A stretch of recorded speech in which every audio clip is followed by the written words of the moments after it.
ಈ ವ್ಯಕ್ತಿ ರೌಡಿ ಅಲ್ಲ, ಆದರೆ ರೌಡಿಸಂ ಸುತ್ತ ಈತನ ಘಮಲಿತ್ತು. ಈ ವ್ಯಕ್ತಿ ಅಂಡರ್ ವರ್ಲ್ಡ್ ಡೈರಿಯಲ್ಲಿ ದೊಡ್ಡದಾಗಿ ದಾಖಲಾಗಿಲ್ಲ, ಆದರೆ ಭೂಗತ ಜಗತ್ತಿನ ದೊಡ್ಡಪ್ಪ ಡಾನ್ ಜೈರಾಜ್ ಇತಿಹಾಸ ಕೆದಕಿದಾಗಲೆಲ್ಲ ಈ ಅಪ್ಪನ ವಿಷಯ ರಪ್ ಅಂತ ಪಾಸಾಗುತ್ತೆ. ಗಟ್ಟಿಗ ಜಗಜ್ಜಟ್ಟಿಗ ತಿಗಳರಪೇಟೆಯ ಗಂಡು ಹುಲಿ ಗೋಪಿ ಬಗ್ಗೆ ನಿಮಗೆಷ್ಟು ಗೊತ್ತು? ಬನ್ನಿ ಭೂಗತ ಸಂಚಾರದಲ್ಲಿ ಹಾಗೆ ಒಂದು ರೌಂಡ್ ಹಾಕೊಂಡ್ಬರೋಣ. ಈ ಸೈಲೆಂಟ್ ಸಾಹಸಿ ಕಹಾನಿ ಬಗ್ಗೆ ನಿಮಗೆಷ್ಟು ಗೊತ್ತು?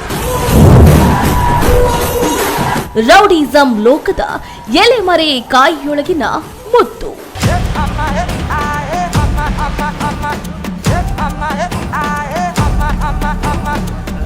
ಗೋಪಿ ಅಲಿಯಾಸ್ ತಿಗಳರಪೇಟೆ ಗೋಪಿ ರೌಡಿಸಂ ನೆಲದಲ್ಲೇ ಓಡಾಡಿಕೊಂಡು ಇದ್ರು. ಯಾವತ್ತೂ ಕೂಡ ರೌಡಿ ಪಟ್ಟ ಪಡೆದವರಲ್ಲ. ಒಂದು ದಿನ ಎಣ್ಣೆ ಹೊಡೆದು ಗಲ್ಲಿ ಗಲ್ಲಿ ಸುತ್ತಿದ ಇತಿಹಾಸವೂ ಕೂಡ ಇಲ್ಲ. ಹೆಂಗಸರ ವಿಷಯಕ್ಕೆ ಹೋದವನಂತೂ ಅಲ್ವೇ ಅಲ್ಲ. ಮಚ್ಚನ್ನ ಮೆಚ್ಚಿಕೊಂಡು ಹೆಸರು ಕೆಡಿಸಿಕೊಂಡವನಲ್ಲ. ರಾಜಕಾರಣಿಗಳಿಗೆ ಕಾಕ ಹೊಡೆದು ಕೆಲಸ ಮಾಡಿಸಿಕೊಂಡವರಲ್ಲ. ಆದ್ರೂ ಗೋಪಿ ಹೆಸರು ಭೂಗತ ಲೋಕದಲ್ಲಿ ಆಗಾಗ ಸಂಚಾರ ಮಾಡ್ತಾ ಇತ್ತು. ಇದೇ ಗೋಪಿ ಭೂಗತ ಲೋಕದ ದೊರೆ ಜೈರಾಜ್ರನ್ನ ಬಗ್ಗು ಬಡಿಯುವ ವಿಷಯಕ್ಕೆ ಕಾರಣೀಭೂತ ವ್ಯಕ್ತಿ ಅಂದ್ರೆ ನಂಬ್ತೀರಾ? ಎಸ್, ಗೋಪಿ ಗತ್ತು ಹಾಗೆ ಇತ್ತು. ಹಾಗಾದ್ರೆ ಈ ಗೋಪಿಗೂ ಜೈರಾಜ್ ಸಾಹೇಬರಿಗೂ ಏನ್ ಸಂಬಂಧ?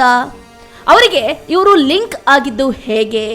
ಆ ಕತೆ ಇನ್ನು ರಣ ರೋಚಕ, ಅತಿ ರೋಚಕ.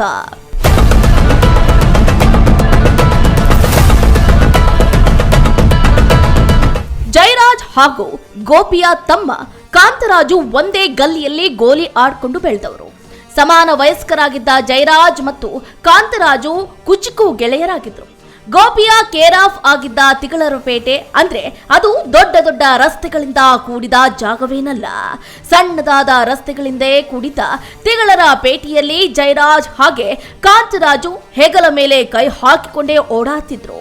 ಜೈರಾಜ್ ನೋಡಲಿಕ್ಕೆ ವಿಚಿತ್ರವಾಗಿದ್ರು, ಖರಾಬ್ ಲುಕ್ ಹೊಂದಿದ್ರು ಅಂತ ಹೆಚ್ಚಿನ ಜನ ಮಾತಾಡಿಕೊಳ್ತಿದ್ರು.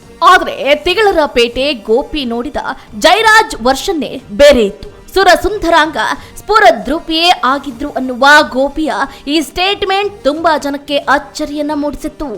ಜೈರಾಜ್ ನೋಡಲಿಕ್ಕೆ ಜಗ ಗಟ್ಟಿಯಂತಿದ್ದ, ದೊಡ್ಡ ಪೈಲ್ವಾನ್ ರೀತಿ ಇದ್ದ ಅನ್ನುವವರು ಗೋಪಿಯ ಮಾತು ಕೇಳಿ ದಿಗ್ಭ್ರಮೆಗೊಂಡಿದ್ದಂತೂ ಸುಳ್ಳಲ್ಲ. ಗೋಪಿ ಅವರು ಜೈರಾಜ್ ಅವರನ್ನ ಕಂಡ ದಿನಗಳೇ ಬೇರೆ. ಜೈರಾಜ್ ದೊಡ್ಡ ಡಾನ್ ಪಟ್ಟಕ್ಕೆ ಏರಿ ಕೂತಾಗ ಅವರಿಗೆ ಇದ್ದ ಔಟ್ಲುಕ್ಕೇ ಬೇರೆ.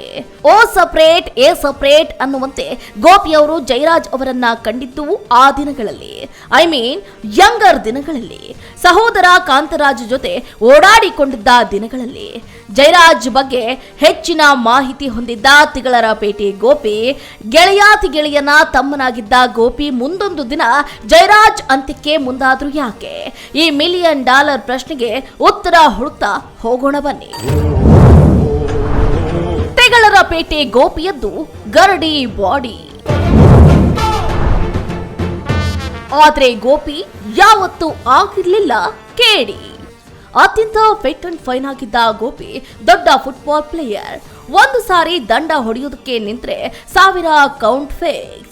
TR ಸ್ವಾಮಿಯವರ ಶಿಷ್ಯ ಅಂತ ಹೆಮ್ಮೆಯಿಂದ ಹೇಳಿಕೊಳ್ಳುವ ಗೋಪಿ ಗರಡಿ ಮನೆಯ ಕುಸ್ತಿಪಟು. ಚಾಂಪಿಯನ್ಗಳ ಚಾಂಪಿಯನ್ ಅನ್ಸ್ಕೊಳ್ತಿದ್ದ ಇವರು ಔಟ್ಸ್ಟ್ಯಾಂಡಿಂಗ್ ಸ್ಪೋರ್ಟ್ಸ್ ಮ್ಯಾನ್. ತನ್ನ ಪಾಡಿಗೆ ತಾನಾಯ್ತು, ತನ್ನ ದೇಹ ಕೃಷಿ ಆಯ್ತು ಅನ್ನುವಷ್ಟು ಸೌಜನ್ಯ ತುಂಬಿದ ತೂಕದ ವ್ಯಕ್ತಿ ಈ ಗೋಪಿ. ಹಾಗಂತ ಸ್ಟ್ರಾಂಗ್ ಇರ್ಲಿಲ್ಲ ಅಂತಲ್ಲ. ತಿಗಳರಪೇಟೆ, ಕಾಟನ್ ಪೇಟೆ ಸೇರಿದಂತೆ ಇಡೀ ಸುತ್ತಮುತ್ತಲಿನ ಜನಕ್ಕೆ ತಿಗಳರಪೇಟೆ ಗೋಪಿಯ ಫಿಟ್ನೆಸ್ ಬಗ್ಗೆ ಗೊತ್ತಿತ್ತು. ಅಷ್ಟು ಶಿಸ್ತಿನ ಮನುಷ್ಯ, ನೀಟ್ ಮನುಷ್ಯ, ಗರಡಿ ಮನೆಯ ಗತ್ತಿನ ಮನುಷ್ಯ. ತಿಗಳರಪೇಟೆಯಲ್ಲಿ ಶುರುವಾಯಿತು ಪರಸ್ಪರ ಫೈಟ್. ಜೈರಾಜ್ ವರ್ಸಸ್ ಗೋಪಿ ಅನ್ನೋದು ಹೈಲೈಟ್. ಜೈರಾಜ್ ವರ್ಸಸ್ ಗೋಪಿ ಎನ್ನುವುದು ಹೈಲೈಟ್. ತೆಗಳರ ಪೇಟೆಯಲ್ಲಿ ಇದ್ದ ಆ ಗರಡಿ ಮನೆಗೆ ಅಷ್ಟು ಸುಲಭಕ್ಕೆ ಯಾರಿಗೂ ಎಂಟ್ರಿ ಇರಲಿಲ್ಲ. ಆ ಕಡೆ ಜಯರಾಜ್ ಮತ್ತು ಅವರಷ್ಟೇ ಬಲಶಾಲಿ ತಂಡದವರು ಆ ಗರಡಿ ಮನೆಗೆ ಬಂದು ಹೋಗ್ತಾ ಇದ್ರೆ, ಈ ಕಡೆ ಗೋಪಿ ಮತ್ತವನ ಬಲಾಢ್ಯ ಸ್ನೇಹಿತರು ಅಲ್ಲಿಗೆ ಬಂದು ದೇಹ ದಂಡನೆ ಮಾಡ್ತಾ ಇದ್ರು. ಕಸರತ್ತು ಮಾಡಿ ದೇಹವನ್ನ ಫಿಟ್ ಅಂಡ್ ಫೈನ್ ಮಾಡ್ಕೊಳ್ತಿದ್ರು. ಅದೊಂದು ಫೈನ್ ಡೇ ಸೈಲೆಂಟ್ ಗೋಪಿಯ ಹುಡುಗರಿಗೂ ವೈಲೆಂಟ್ ಜಯರಾಜ್ ಶಿಷ್ಯಂದಿರಿಗೂ ಕಿರಿಕ್ ಆಗಿಬಿಡುತ್ತೆ. ಅಣ್ಣಯ್ಯಪ್ಪನ ಗರಡಿ ಮನೆಯಲ್ಲಿ ಶುರುವಾದ ಆ ಗಲಾಟೆ ಮುಂದೊಂದು ದಿನ ಗೋಪಿ ಅನ್ನುವ ಸಾತ್ವಿಕ ವ್ಯಕ್ತಿಯನ್ನೇ ರೊಚ್ಚಿಗೆಬ್ಬಿಸಿ ಜಯರಾಜ್ ಅಂತ್ಯಕ್ಕೆ ಕಾರಣವಾಗಿ ಬಿಡುತ್ತದೆ. ಫೀಲ್ಡ್ ಬಗ್ಗೆ ಅಲ್ಲಿ ಇಲ್ಲಿ ಕೇಳ್ಕೊಂಡು ತನ್ನ ಪಾಡಿಗೆ ತಾನಿದ್ದ ಗೋಪಿಗೆ ಅವತ್ತು ಪಿತ್ತ ನೆತ್ತಿಗೇರಿ ಬಿಡುತ್ತೆ. ಅವರ ಹುಡುಗರು ಬಂದು ಜಯರಾಜ್ ಕಡೆಯವರು ಮಾಡಿದ ಕಿರಿಕ್ ಬಗ್ಗೆ ಹೇಳಿಕೊಳ್ತಾರೆ. ನಮ್ಮ ಶಕ್ತಿ ಏನು ಅನ್ನೋದು ತೋರಿಸಿ ಬಿಡೋಣ ಅಂತ ಫೋರ್ಸ್ ಮಾಡ್ತಾರೆ. ಗೋಪಿಗೆ ಇದ್ದ ದೇಹ ಸಂಪತ್ತಿಗೆ ಜಯರಾಜ್ ಹುಡುಗರನ್ನ ಎತ್ತಿ ಅಲ್ಲೇ ನೆಲಕ್ಕೆ ಕುಕ್ಕಬಹುದಿತ್ತು, ಚೆನ್ನಾಗಿ ಚಚ್ಚಿ ಬಿಸಾಡಬಹುದಿತ್ತು. ಆದ್ರೆ ಆ ಹಂತದಲ್ಲಿ ಸಹ ಗೋಪಿ ತಾಳ್ಮೆ ಕಳೆದುಕೊಳ್ಳದೆ ಸುಮ್ಮನಾಗ್ತಾರೆ. ತಮ್ಮ ಕಡೆಯವರನ್ನ ಸೈಲೆಂಟ್ ಮೋಡ್ಗೆ ಹಾಕ್ತಾರೆ.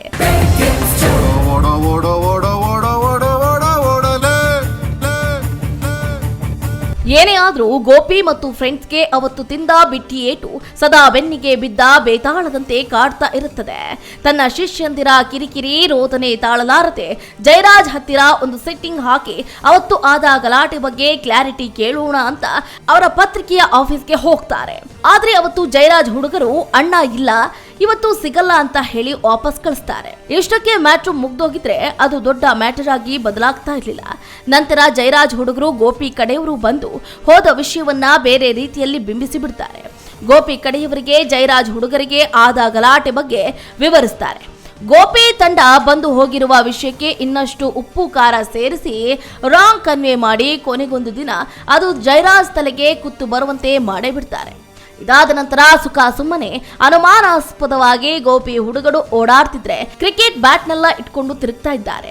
ಅದರತ್ತ ಜಯರಾಜ್ ಮೇಲೆ ಅಟ್ಯಾಕ್ಗೋಸ್ಕರ ಇವೆಲ್ಲ ಮಾಡ್ತಿದ್ದಾರೆ ಅನ್ನುವ ಗುಮಾನಿ ಮೇರೆಗೆ ಮತ್ತೆ ಗೋಪಿ ಮತ್ತು ತಂಡದ ಮೇಲೆ ಎಗರಿ ಬೀಳ್ತಾರೆ.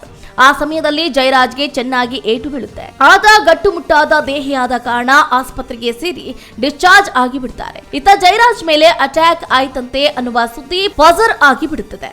ಸರ್ಕಾರದ ಲೆವೆಲ್ನಲ್ಲಿ ದೊಡ್ಡ ನಂಟು ಹೊಂದಿದ್ದ ಜಯರಾಜ್ ತೆಗಳರಪೇಟೆ ಗೋಪಿ ಕಡೆಯವರನ್ನ ತೆಗಣೆ ಹೊಸಕಿ ಹಾಕಿದ ಹಾಗೆ ಹೊಸಕಿ ಹಾಕ್ತಾನೆ ಅಂತ ಪಣ ತೊಡ್ತಾರೆ. ಗೋಪಿಯನ್ನ ಕೊನೆಗೆ ಜೈಲಿಗೆ ಕಳಿಸಿಬಿಡ್ತಾರೆ. ಗೋಪಿಗೂ ಸಣ್ಣ ಪುಟ್ಟ ಗಾಯಗಳಾಗಿ ಬೇಗ ಹುಷಾರಾಗಿ ಬಿಡ್ತಾರೆ. ಅಷ್ಟು ಗಟ್ಟುಮುಟ್ಟಾದ ಬಾಡಿ ಗೋಪಿಯದ್ದಾಗಿರುತ್ತದೆ. ಆದ್ರೆ ತಲೆಯ ಒಳಗಿನ ಮೆದುಳಲ್ಲಿ ಆದ ಗಾಯಕ್ಕೆ ಮಾತ್ರ ಔಷಧಿ ಸಿಕ್ಕಿರೋದಿಲ್ಲ. ಏನ್ ತಪ್ಪು ಮಾಡದೆ ಜಯರಾಜ್ ಕಡೆಯವರಿಂದ ಪೆಟ್ಟು ತಿಂದ ಕೋಪ ಆಗಾಗ ಕಾಡ್ತಿರುತ್ತೆ. ಗಾಯಗೊಂಡಿರುವ ಸಿಂಹದ ಉಸಿರು ಗರ್ಜನೆಗಿಂತ ಜೋರಾಗಿರುತ್ತೆ ಅನ್ನುವ ಹಾಗೆ ಗೋಪಿಯ ಉಸಿರು ಆಗಾಗ ಬಿಸಿ ಆಗ್ತಾನೆ ಇರುತ್ತೆ. ಅಮಾಯಕರ ಮೇಲೆ ಅಟ್ಯಾಕ್ ಮಾಡಿದ್ದೇ ತಪ್ಪಾಯಿತು. ಜೈ ಯುಗಾಂತ್ಯಕ್ಕೆ ಗೋಪಿ ಕೋಪ ಕಾರಣವಾಯಿತು. ಶಕ್ತಿ ಇದೆ, ಬಲವಿದೆ, ತಾಕತ್ತಿದೆ, ಜನರಿದ್ದಾರೆ ಎಂದ ಮಾತ್ರಕ್ಕೆ ವಿನಾಕಾರಣ ಅಮಾಯಕರ ತಂಟೆಗೆ ಹೋದ್ರೆ ಏನಾಗುತ್ತೆ ಅನ್ನೋದಕ್ಕೆ ಗೋಪಿ ಮತ್ತವರ ಹುಡುಗರನ್ನ ಜಯರಾಜ್ ಮತ್ತವರ ಹಿಂಬಾಲಕರು ಕೆಣಕಿದ್ದೇ ಮಹಾಸಾಕ್ಷಿ. ಯಾವಾಗ ಜಯರಾಜ್ ಮೇಲೆ ಗೋಪಿ ಕಡೆಯವರು ಕೋರ್ಟ್ ಆವರಣದಲ್ಲೇ ಅಟ್ಯಾಕ್ ಮಾಡಿಬಿಟ್ರು, ಅವತ್ತು ಇಡೀ ಊರಿಗೆ ಊರೇ ಜಯರಾಜ್ ಅನ್ನುವ ದೈತ್ಯ ಶಕ್ತಿಯ ಮೇಲೆ ಅನುಮಾನ ಪಡಲು ಶುರು ಮಾಡುತ್ತೆ. ಇವರೆಂತ ಪುಡುಂಗಿ ಇರಬಹುದು ಅನ್ನುವ ಮಟ್ಟಕ್ಕೆ ಆ ನ್ಯೂಸ್ ಪಸರಿಬಿಡುತ್ತದೆ. ಅಚ್ಚರಿಯ ಸಂಗತಿ ಅಂದ್ರೆ ಮುಂದೊಂದು ದಿನ ಜಯರಾಜ್ರನ್ನ ಫಿನಿಶ್ ಮಾಡುವ ವಿಷಯಕ್ಕೆ ಸಂಬಂಧಪಟ್ಟಂತೆ ಇದೇ ತಿಗಳರ ಪೇಟೆ ಗೋಪಿಯ ಹೆಸರು ಇಡೀ ಜಗತ್ತಿಗೆ ಸುದ್ದಿಯಾಗುತ್ತೆ. ಹಾಗಾದ್ರೆ ಗೋಪಿ ಕಡೆಯಿಂದ ನಡೆದ ಅಂಥದ್ದೊಂದು ಮಹಾ ಸ್ಕೆಚ್ ಏನು? ಜಯರಾಜ್ ಅಂತ್ಯ ಹೇಗಾಯ್ತು?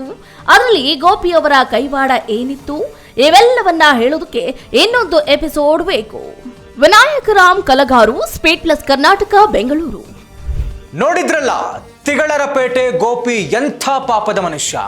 ಅದೇ ವ್ಯಕ್ತಿಯಿಂದ ಪಾಪದ ಕೊಡ ತುಂಬಿದ ವ್ಯಕ್ತಿಯ ಅಂತ್ಯವಾಗುತ್ತದೆ ಅಂದ್ರೆ ಈ ಭೂಗತ ಪ್ರಪಂಚ ಹೇಗೆಲ್ಲ ಇರಬೇಕು. ಅದೇ ಅಂಡರ್ ವರ್ಲ್ಡ್ನ ಇನ್ನಷ್ಟು ರೋಚಕ, ಪಾತಕ, ಸೂತಕ ಕಥೆಗಳನ್ನ ಮತ್ತೆ ಹೇಳ್ತೀವಿ. ನಮಸ್ಕಾರ. ಹಾಗೇನೆ ಈ ಭೂಗತ ಲೋಕಕ್ಕೆ ದೊಡ್ಡ ನಮಸ್ಕಾರ.